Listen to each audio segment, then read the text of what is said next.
ഇപ്പോൾ നമ്മളിവിടെ തയ്യാറാക്കിയ ചക്കയുടെ റെസിപ്പി ഇവിടെ റെഡി ആയിട്ടുണ്ട്. ചക്കയപ്പം എന്ന് തന്നെ പറയാം. 2 കപ്പ് ഗോതമ്പ് പൊടിയാണ് ഞാൻ ഇവിടെ എടുക്കുന്നത്. ഇതിലേക്ക് ആവശ്യത്തിന് ഉപ്പ്, ഒരു നുള്ളു ജീരകപ്പൊടി. ഇതിന് കുറേശ്ശെ വെള്ളം ഒഴിച്ച് നനച്ചെടുക്കാം.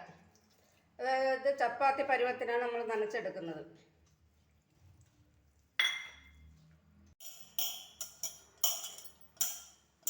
ഇപ്പോൾ ഞാൻ അതുപോലെ കുറച്ച് ഉരുട്ടി എടുത്തിട്ടുണ്ട്. ഇതിനി ഒരു പാത്രത്തിൽ വെച്ച് അടച്ച് അങ്ങോട്ട് മാറ്റി വയ്ക്കാം. ഇപ്പോൾ ഞാൻ ഇവിടെ കുറച്ച് വരിക്കച്ചക്ക അരിഞ്ഞെടുത്തിട്ടുണ്ട്. പുലുവെല്ലാം കളഞ്ഞ് നല്ലതുപോലെ അരിഞ്ഞെടുത്തിരിക്കുകയാണ്. അതുപോലെ തന്നെ കുറച്ച് തേങ്ങയും തിരികെ എടുത്തിട്ടുണ്ട്. ഈ തേങ്ങ കുറച്ചുകൂടെ കൂടിയാലും കുഴപ്പമൊന്നുമില്ല. ഇനി ഒരു പാൻ അടുപ്പത്തേക്ക് കുറച്ച് ശർക്കര, വളരെ കുറച്ച് മാത്രം ശർക്കര ഞാൻ ഇട്ടിട്ടുള്ളൂ. കൂടുതൽ ശർക്കര വേണമെങ്കിൽ ഇടാം. ഒരു പാനി പോലെ കാച്ചിയെടുക്കുകയാണ്. ഈ ചക്ക ഒന്ന് വേവിച്ചെടുക്കണം. അതിന് വേണ്ടി ഇപ്പോൾ ഇതിലേക്ക് ഒരു നുള്ളു ഉപ്പിട്ട് കൊടുക്കുകയാണ്.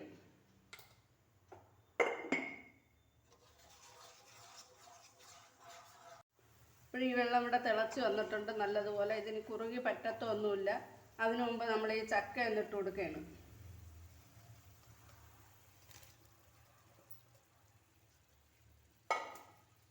ചക്ക നല്ലപോലെ വെന്ത് കിട്ടണം. ഇപ്പം ചക്ക ശർക്കര പാനി കിടന്ന്, പാനിയാണ് നമ്മൾ ഉദ്ദേശിച്ചത്.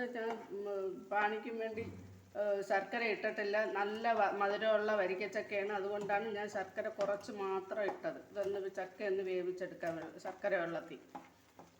അപ്പോൾ ഇത് തിളച്ചുകൊണ്ടിരിക്കുകയാണ്. അപ്പോൾ നമ്മളിങ്ങനെ കൂടെ ഇളക്കിക്കൊണ്ടിരിക്കണം. ഈ ചക്കയെല്ലാം ശർക്കര പാനി കിടന്ന് വെന്ത് കുഴഞ്ഞ് വരുന്നുണ്ട്, കണ്ട. അപ്പോൾ നമുക്ക് ഈ തേങ്ങ അതിലോട്ടിട്ട് ഇളക്കിയെടുക്കാം. അപ്പോൾ ഈ തീ ഒന്ന് കുറച്ച് വെച്ച് കൊടുക്കാം. ലോ ഫ്ലെയിം മതി.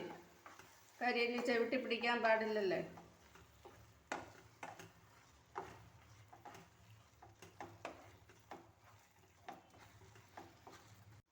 ഒരു ചക്ക നമുക്ക് ഇതുപോലെ കിട്ടിയിട്ടുണ്ട്.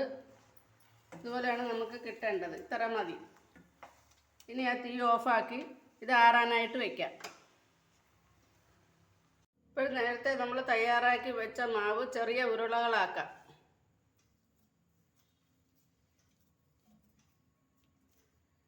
ഇതുപോലെ ചെറിയ ഉരുളകളാക്കി മാറ്റാം.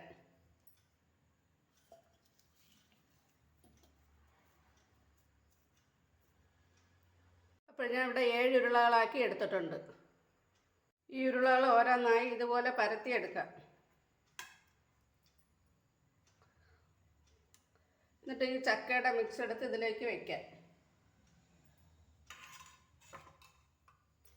ഇപ്പോൾ ഈ പരത്തി എടുത്തത് കൊള്ളത്തക്ക രീതിയിൽ വേണം ഇത് മിക്സ് കോരി വയ്ക്കാൻ. എന്നിട്ട് ഇങ്ങനെ മുറുക്കിയെടുക്കാം.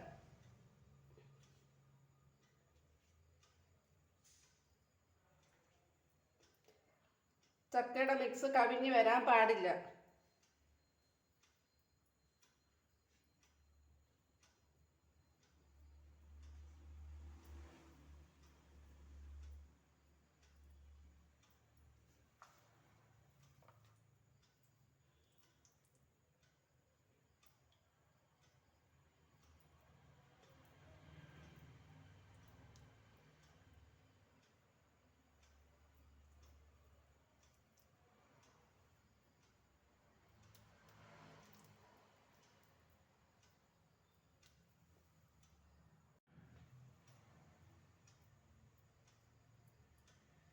കൈ ഇച്ചിരി വെള്ളവും കൂടെ തൊട്ട് പൊട്ടി വരാത്ത വിധത്തിൽ നല്ലതുപോലെ മൂടിയെടുത്ത് അപ്പോഴപ്പോഴ് ഇഡ്ഡലി തട്ടിലോട്ട് വയ്ക്കാം. അപ്പോൾ ഞാൻ എല്ലാം ഇഡ്ഡലി തട്ടിലോട്ടാക്കി അത് ഞാൻ തട്ടിലോട്ടാക്കിയിട്ടുണ്ട്. ഇതിനി അടച്ച് വേവിക്കാം. ഇപ്പോൾ നമ്മൾ ചക്കയപ്പം എല്ലാം ഇവിടെ റെഡി ആയിട്ടുണ്ട്. ഇങ്ങനെയും ചക്കയപ്പം നമുക്ക് തയ്യാറാക്കാം. അപ്പോൾ നമുക്കൊന്ന് പൊട്ടിച്ച് നോക്കണ്ടേ. പൊട്ടിച്ച് നോക്കാം. കണ്ടോ, ഇതാണ് പൊട്ടിച്ചപ്പം കിട്ടിയത്. ഇത് നമുക്ക് ഇതുപോലെ എടുത്ത് കഴിക്കാം. ഭയങ്കര ടേസ്റ്റാണ്.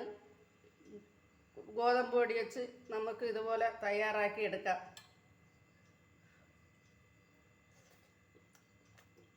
നല്ല ടേസ്റ്റ്.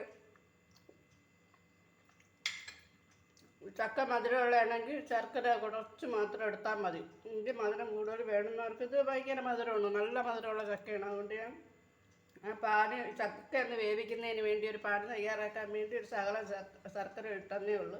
ഇപ്പോൾ തന്നെ നല്ല മധുരമുണ്ട്. ഇവിടെ എല്ലാവരും ഉണ്ടാക്കി നോക്കണം. ആ ചാനലൊന്ന് സബ്സ്ക്രൈബ് ചെയ്യണം. Thank you. വീണ്ടും കാണാം.